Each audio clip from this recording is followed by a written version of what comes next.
আল্লাহ পাক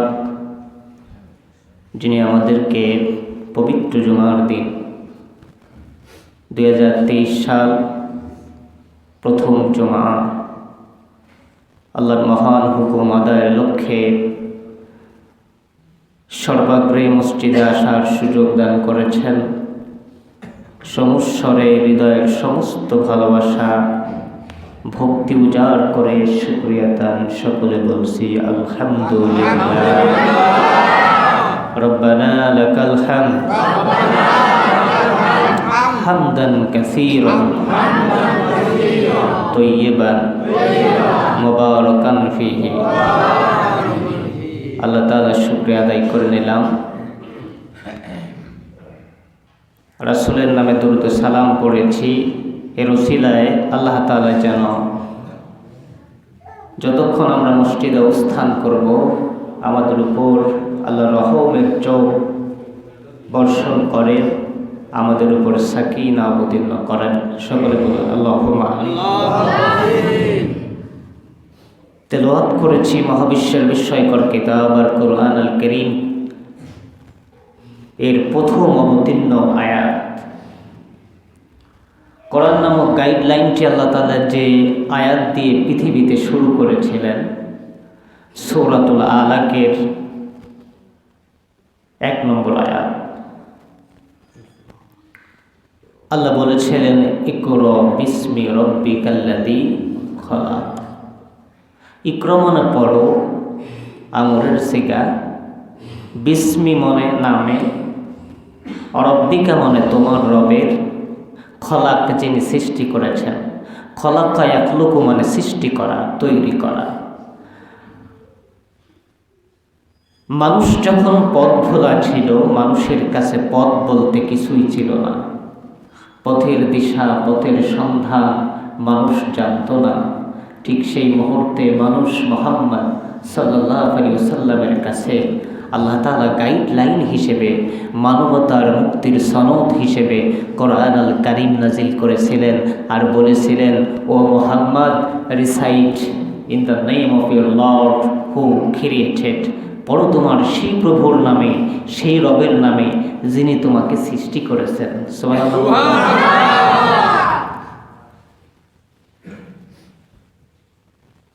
আল্লাহ প্রথম আয়াত দিয়ে বললেন যে তোমার রবের নামে পড়তে হবে।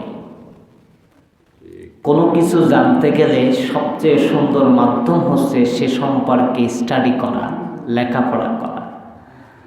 তার মানুষের প্রথম দায়িত্ব হচ্ছে এই যে পথ ভোলা মানুষ, যাকে জাহিলিয়াত বলা হতো, তাই না?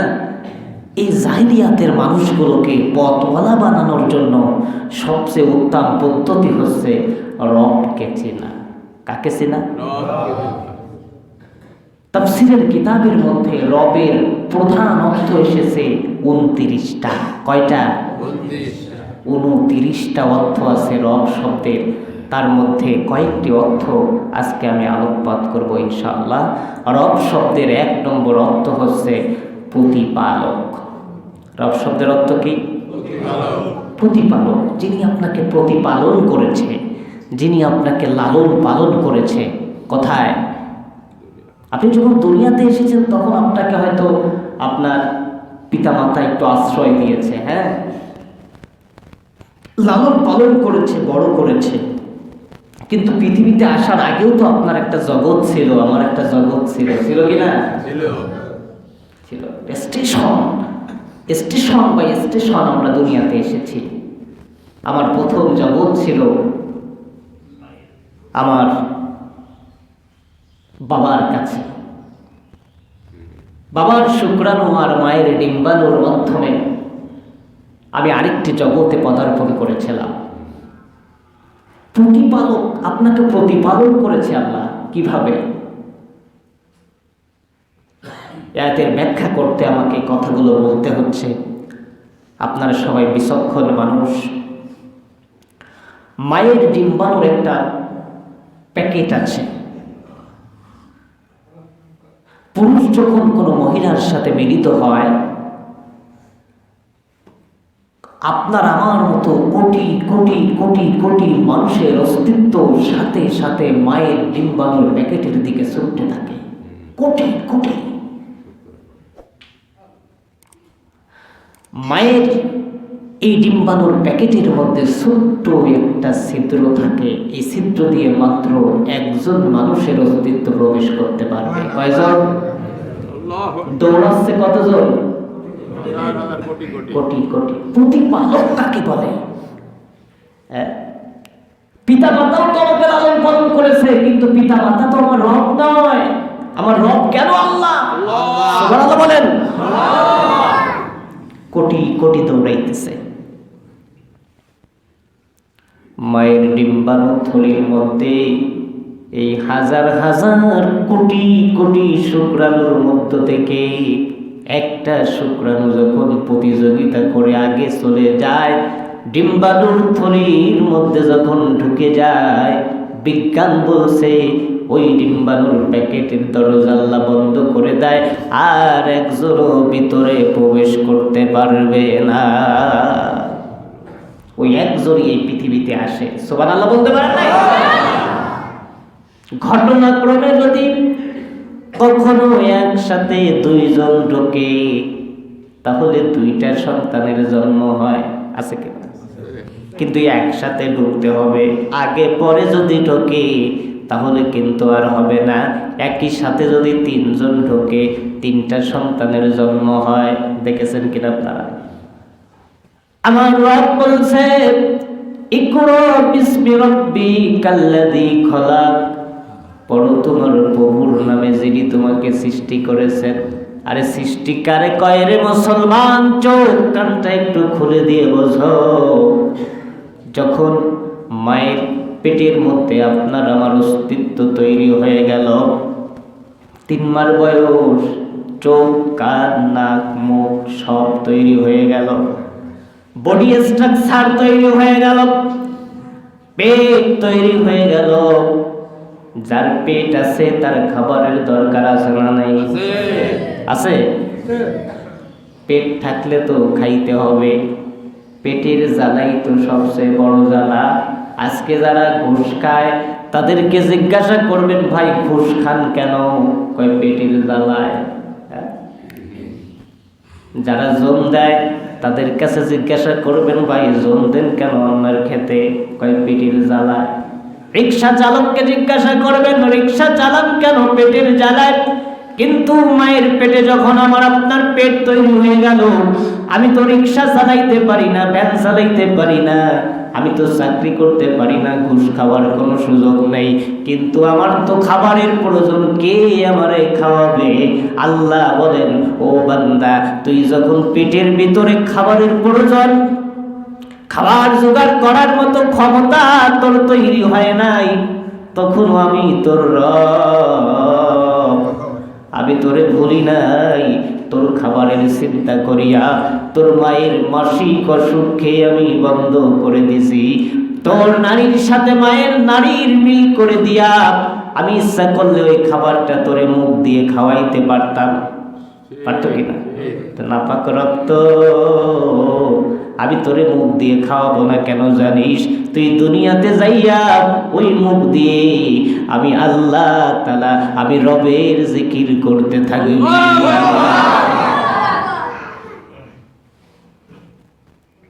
রবকে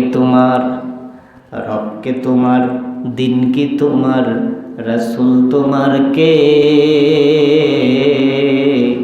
প্রস্তুত হও সেই সওয়ালের জবাব দিতে।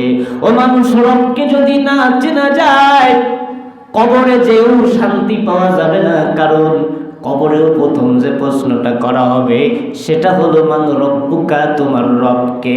এজন্য মুক্তির সনদ হিসেবে আজ থেকে 1500 বছর আগে আল্লাহ প্রথম যে আয়াতটি নাজিল করেছিলেন সেটা ছিল, ইকরা বিসমি রাব্বিকাল্লাযী খলাক, পড়ো তোমার প্রভুর নামে যিনি তোমাকে সৃষ্টি করেছেন। রবের একমাত্র অর্থ কি? প্রতিপালক। রবের 1 নম্বর অর্থ কি? আরো জোরে। রবের 1 নম্বর অর্থ হচ্ছে প্রতিপালক। রবের 2 নম্বর অর্থ হচ্ছে প্রভু। রবের 3 নম্বর অর্থ হচ্ছে মালিক। মায়ের পেটে বড় হলাম 9 মাস। কয় মাস? দেখেন, আল্লাহ প্রতিপালক, মা বাবাও আপনাকে প্রতিপালন করে। আবার যারা সন্তান দত্তক নেয়, দত্তক বোঝেন, যারা সন্তান দত্তক নেয় তারাও সন্তান প্রতিপালন করে, কিন্তু সে আমার রব না। কারণ একটা তৈরি করা বডি, তৈরি করা জিনিস প্রতিপালন করা যায়, কিন্তু তৈরি হওয়ার আগে যিনি প্রতিপালন করতে পারে তিনি কে? 9 মাস পরে যখন আমি দুনিয়াতে আসলাম, দুনিয়াতে আসার পরে মায়ের পেটে থাকতে আমার খাবারের প্রয়োজন ছিল। দুনিয়াতে আসলে বুঝি খাবার লাগবে না? হ্যাঁ, কথা বুঝতেছেন কিনা? আরে রবকে ছিলেন ভাই, রবকে না চিনলে ইবাদত বন্দেগী কিছুই কবুল হবে না। কারণ আল্লাহর প্রথম নির্দেশ ছিল নামাজ পড়ো, নাকি? নামাজ পড়ো, রোজা রাখো না, প্রথম নির্দেশ ছিল আগে রবকে চেনো। কোরআন যখন প্রথম নাজিল হয়েছে প্রথম শব্দটাই ছিল রবকে চেনো। কারণ রবকে যদি না চেনো, নামাজ পড়লে নামাজ ভুল হয়ে যাবে। রবকে যদি না চেনো, রোজা রাখলে রোজা ভুল হয়ে যাবে। রবকে যদি না চেনো, সেজদা করলে সেজদা কবুল হবে না। এজন্য সবার আগে তোমার আমার রব সম্পর্কে জানতে হবে। সুবহানাল্লাহ বলেন। দুনিয়াতে আসার পরেও খাবারের প্রয়োজন, কিন্তু আমার তো দাঁত তৈরি হয় নাই। আমি বড় বড় টোস্ট বিস্কুট কিভাবে চিবাইয়া খাবো? গরুর গোশত, খাসির মাংস কিভাবে খাবো? আমার তো দাঁত নেই। তরল ঠোঁট, আমার দাঁত দিয়ে আমি কিছু কামড়াইতে পারবো না, সব তো দাঁত তৈরি হয় নাই, তাহলে কি খাবার খাবো? আমার আল্লাহ ডাক দেওয়ার বান্দা কানে কানে শোন, আমি তোর রব। কেন? তুই দুনিয়াতে আসলি, আমি তোরে ভুলি নাই, তুই তো আমারে ভুলে যাস। ও মানুষ, আল্লাহরে কেমনে ভুলি? যখন দুনিয়াতে আসলাম তখনও আমার আল্লাহ আমার কথা বলে নাই, আমার রব আমার কথা বলে নাই। 13 বছর, 14 বছর, 15 বছর, 18 বছরের মা, তার স্তনের মধ্যে এমন তরল পুষ্টিকর খাবারের ব্যবস্থা আল্লাহ করে দিল।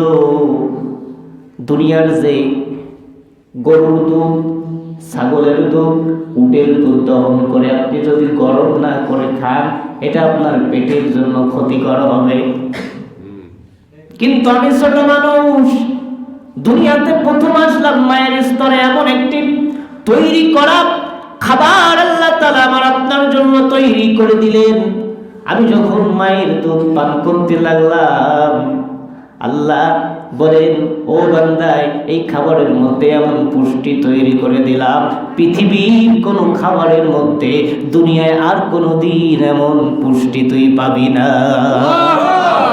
ওয়াসাইনাল ইনসানা বিওয়ালিদাইহি ইহসান হামালাতুহু উম্মুহু কুরহা ওয়া ওয়াদাতুহু কুরহা ওয়া হামলুহু ওয়া ফিসালুহু 30 শাহরা। আল্লাহু আকবার বলেন। খাবারের ব্যবস্থা আল্লাহ তাআলা করে দিলেন। এভাবে আজও পর্যন্ত আল্লাহ আপনারে আমারে খাওয়াইতেছে, পড়াইতেছে, সুস্থ রেখেছেন, ভালো রেখেছেন। আমার আপনার মতো কত মানুষ বিভিন্ন মেডিকেলে এখন মৃত্যুর সাথে পাঞ্জা লড়তেছে, ঠিক কিনা?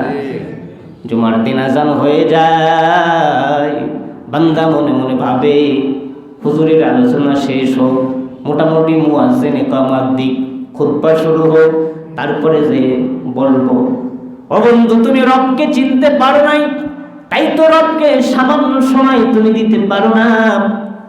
অথচ যদি রবকে তুমি চিনতে পারো, তাহলে তোমার প্রথম দায়িত্ব কি হবে? আমরা যখন নামাজে দাঁড়ায় যাই, নামাজে দাঁড়ানোর পরে আমাদের প্রথম তাকবীর কি হয়? আল্লাহু আকবার, আল্লাহু আকবার। আল্লাহ এই পৃথিবীর সবচেয়ে বড়, তাকবীর পড়ার পরে সানা সুবহানাকাল্লাহুম্মা ওয়া বিহামদিকা ওয়া তাবারাকাসমুকা ওয়া তাআলা জাদ্দুকা ওয়া লা ইলাহা গায়রুক পড়ার পরে তাউস তাসমিয়া পড়ার পরে বান্দা তোমার প্রথম কাজ কি? আলহামদুলিল্লাহি রাব্বিল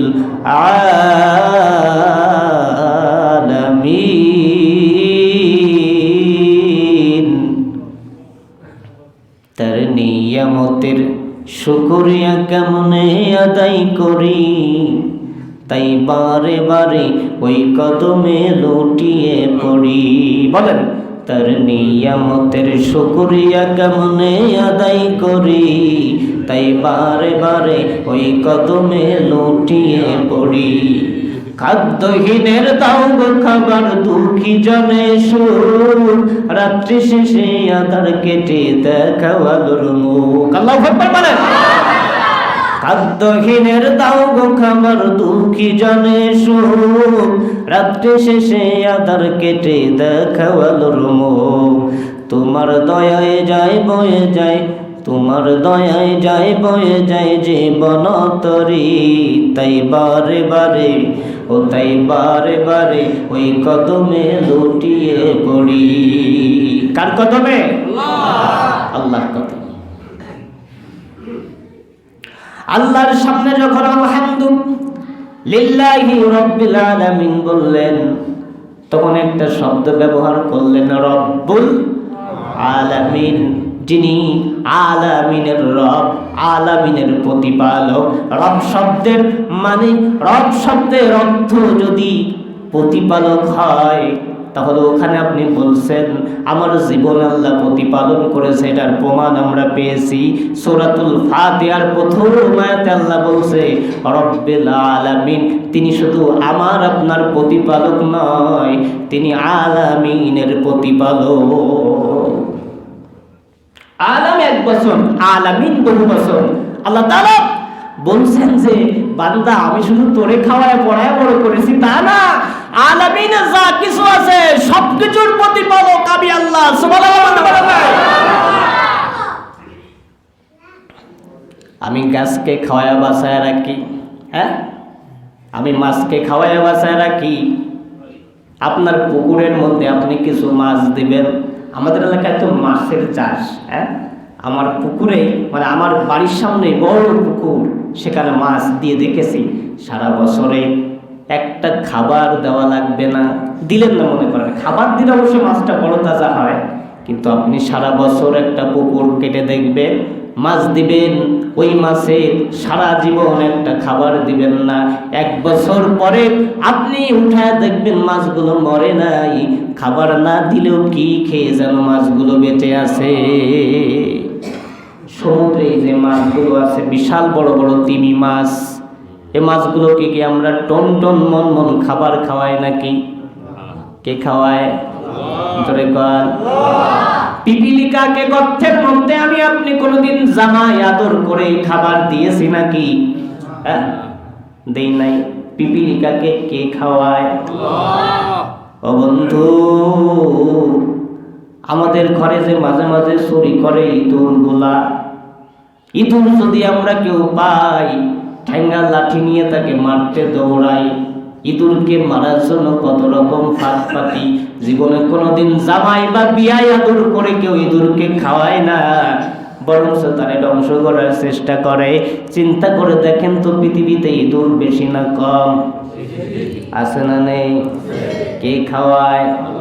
জোরে কর। আল্লাহ খাওয়ায়। আল্লাহ বলে বান্দা আমি শুধু তোর জন্য রব না, আমি তো রব্বুল আলামিন, আমি আলামের রব, আমি আসমানের রব, আমি জমিনের রব, আমি কুল কায়নাতের রব। জোরে জোরে বলেন সুবহানাল্লাহ। এজন্য তোমার প্রথম ভালোবাসা হবে আমি রবের সাথে। আমরা স্ত্রীকে ভালোবাসি, ঠিক না? সন্তানকে ভালোবাসি, আবার মাঝে মাঝে দেখা যায় স্ত্রী ধোঁকা দিয়ে চলে গেছে, আছে কিনা? সন্তান আমি যখন বুড়ো হয়ে যাচ্ছি, আমাকে বৃদ্ধাশ্রমে রেখে আসতেছে, আমার প্রতি আর কোনো মায়া নেই, কোনো দয়া নেই। আমরা বন্ধুকে ভালোবাসি, কিছুদিন পরে বন্ধু শত্রুতে পরিণত হয়ে যাচ্ছে, আছে কিনা? আল্লাহ বলে একজন শুধু তোমারে ধোঁকা দেবে না, জীবনে কোনোদিন তোমাকে ভুলে নাই, যদিও তুমি তাকে ভুলে গেছো। তিনি হলেন তোমার রব। সবার একজন প্রাণের মানুষ, মনের মানুষ থাকবে, এটা স্বাভাবিক। তোমার প্রথম মন কিন্তু আমি রব, আমাকে দিতে হবে। সবার একটা মনের মানুষ, প্রাণের মানুষ থাকে, মন প্রাণ যার করিয়া ভালোবাসে তাকে। সবার একজন মনের মানুষ, প্রাণের মানুষ থাকে, মন প্রাণ যার করিয়া ভালোবাসে তাকে। বেশি ভালোবাসলে মানুষ দুঃখ দেয় তার প্রতিদান। এই দুনিয়ার কিছু মানুষ স্বার্থপর বেঈমান। আল্লাহ বলে এটা দুনিয়ার নিয়ম, কিন্তু তোমার প্রথম ভালোবাসা যদি রবের সাথে হয়, তুমি যেমন মায়ের পেটে থাকলে তোমারে আমি বলি নাই, দুনিয়াতে আসলেও তোমারে আমি বলি নাই, আমি তুমি কবরে গেলেও তোমারে ভুলবো না। সুবহানাল্লাহ বলেন। শুধু কবর নয়, হাসরের দিনেও আমি আল্লাহ তোমারে ভুলবো না। হাসরের দিনে তোমার যে ছোটখাটো অন্যায়গুলো থাকবে, হ্যাঁ, ছোটখাটো অন্যায়গুলো যেগুলো থাকবে, তুমি জীবনে কবিরা গুনাহ করো নাই, কিন্তু মনের উপরে কিছু অন্যায় হয়ে গেছে, আমি রবের সাথে যদি তোমার ভালোবাসা থাকে, আমি তোমার মানুষের সামনে বেইজ্জতি না করে তোমাকে গোপনে জিজ্ঞাসা করবো, বান্দারে তুই তো আমারে বড় ভালোবাসতিস, মাঝে মাঝে অন্যায়গুলো কেন করেছিস? বান্দা তখন আফসোস করে বলবে, আল্লাহ আমি আপনাকে ভুলি নাই, তবে মাঝে মধ্যে শয়তানের দোহায় পড়ে কিছু অন্যায় করে ফেলেছি। মসজিদের ইমাম সাহেব, মসজিদের খতিব সাহেব, আলেম ওলামারা বারবার যখন আবার তাগিদ দিয়েছে, বুঝিয়েছে, আবার ফিরে এসেছি, আবার পথ ভুলে গেছি। আল্লাহ আপনার প্রেম আমার অন্তরে ছিল। রাসূল বলেন যারা মুমিন হবে, ভালো কাজ করলে সে অন্তরের মধ্যে একটা প্রশান্তি পাবে। ভালো কাজ করলে অন্তরে প্রশান্তি পাবে। 10 টাকা দান করেছে, সারাদিন তার ভালো লাগবে, আহারে গতকালকে আমি কোনো টাকা পয়সা দান করতে পারি নাই, আজকে একজন ভিক্ষুকের হাতে 10টা টাকা দিয়েছি, সারাদিন তার ভালো লাগবে। রাসূল বলেন তুমি মুমিন, কোন ক্রমে তোমার এক ওয়াক্ত নামাজ কাজা হয়ে গেছে, হ্যাঁ, কোন কারণে এক ওয়াক্ত নামাজ কাজা হয়ে গেছে, মুমিনের তো নামাজ কাজা হওয়ার কথা না। নামাজ যখন কাজা হয়ে গেছে, সারাদিন তোমার চোখের কোণায় একটা অনুশোচনার পানি, মনের মধ্যে একটা যন্ত্রণা, আরে আমার আজকে একটা অর্থ নামাজ কাজা হয়ে গেল। রাসূল বলেন এই বেদনা যদি তোমার মধ্যে হয়, তাহলে তুমি মনে করো তুমি মুমিন নয়, শুধু তুমি জান্নাতি মুমিন। আমাদের জীবনের পর জীবন নামাজ কাজা হয়ে গেল, জীবনে কত সময় পার করে দিলাম হেলায় খেলায়, জীবনে কোনোদিন অনুশোচনা হয়নি।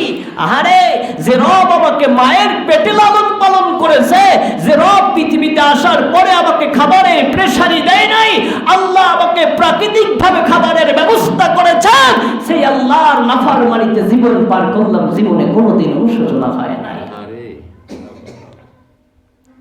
তাহলে বান্দার প্রথম দায়িত্ব হচ্ছে রবকে চেনা।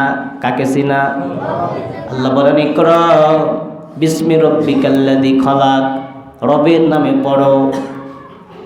বান্দা যখন সেজদা করবে তখন রবের নামে সেজদা হবে, রবের জন্য সেজদা হবে। বান্দা যখন দান করবে রবের নামে দান হবে, হ্যাঁ। বান্দা যখন মানত করবে তখন রবের নামে মানত হবে। কার নামে? জোরে কর। আমার দেশের মহিলারা সবচেয়ে বেশি মানত করতে পারদর্শী, ঠিক কিনা? আপনাদের এলাকায় আছে কিনা জানি না, গতকালকে বলেছিলাম আমার এলাকায় খান জাহান আলী রহিমাহুল্লাহর মাজার, এক সময় এমন ছিল, আমার এলাকার এমন কোনো মহিলা নেই যে ওই খানজাহান আলীর মাজারে মরক মানত করতো না।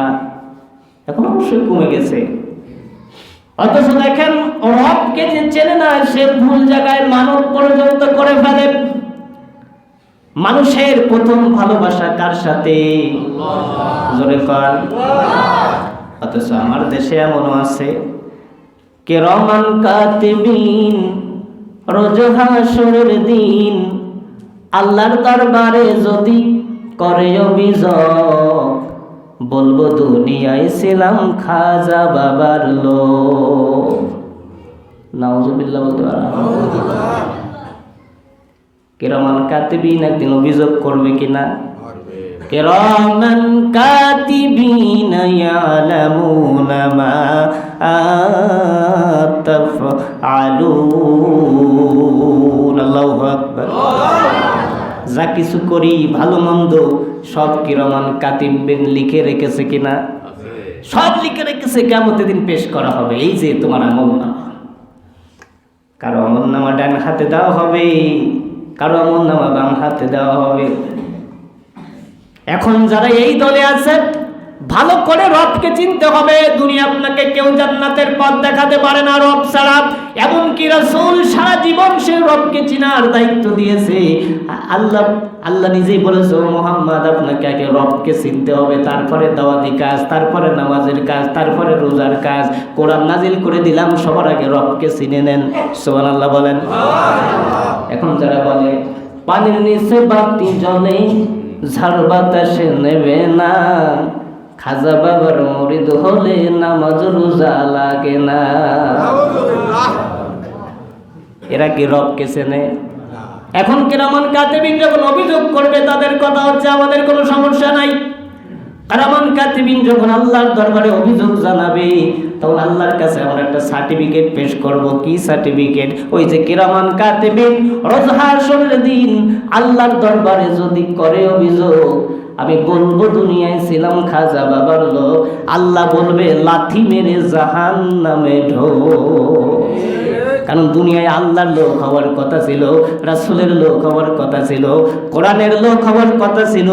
তুমি যদি রবকে চেনো তাহলে তোমার বক্তব্য হবে কিরামান কাতিবিন রোজ হাসরের দিন, কিরামান কাতিবিন রোজ হাসরের দিন আল্লাহর দরবারে যদি করে অভিযোগ, বলবো দুনিয়ায় ছিলাম আল কোরআনের লোক, বলবো দুনিয়ায় ছিলাম আল্লাহ তোমার লোক।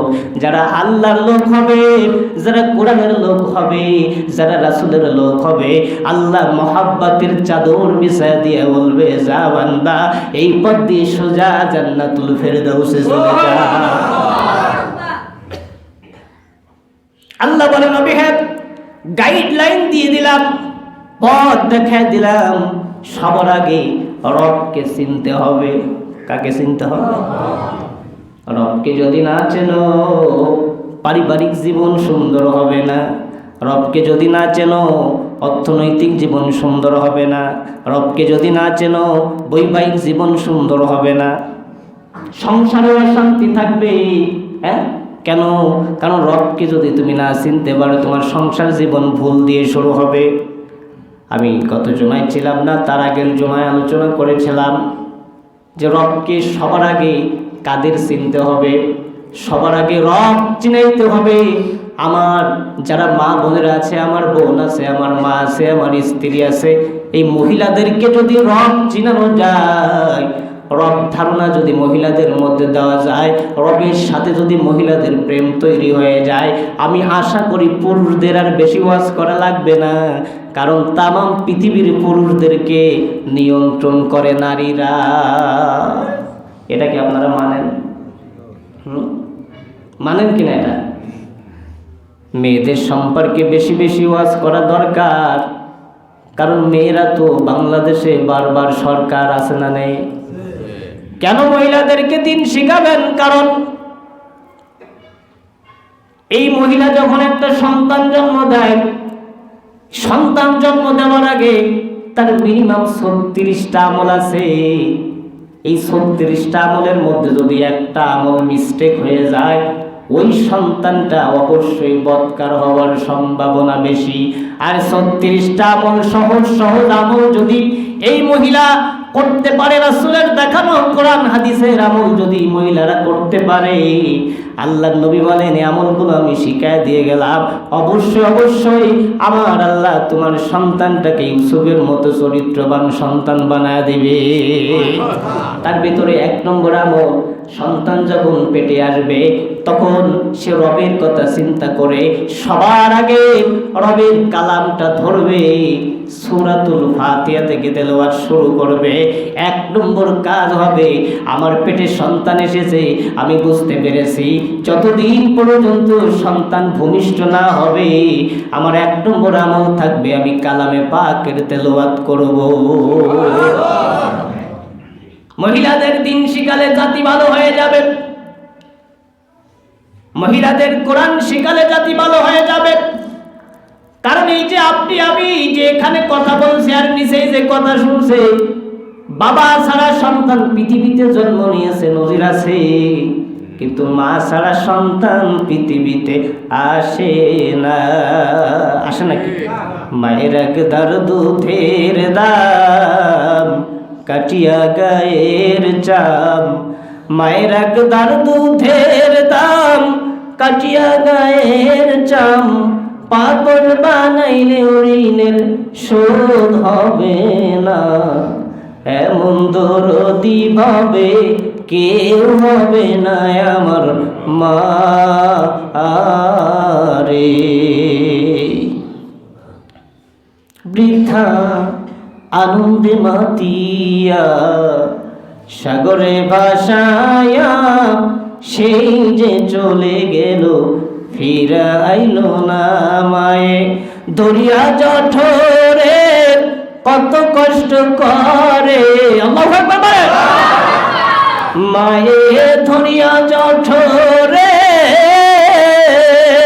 মায়ে ধরিয়া জঠরে কত কষ্ট করে, সেই মায়ের কেন দরদি ভাবে কেউ হবে না আমার মা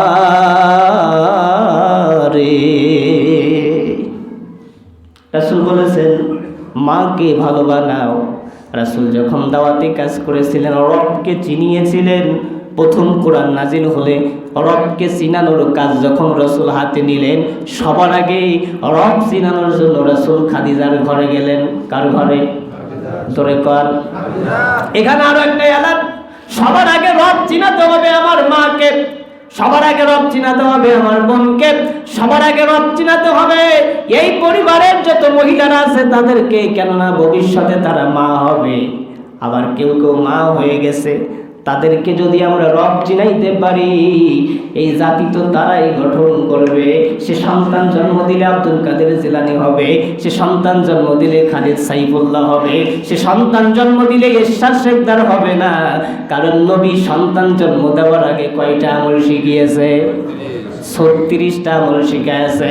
তার মধ্যে 1 নম্বর আমল সে কালামে পাকের তেলাওয়াত করবে।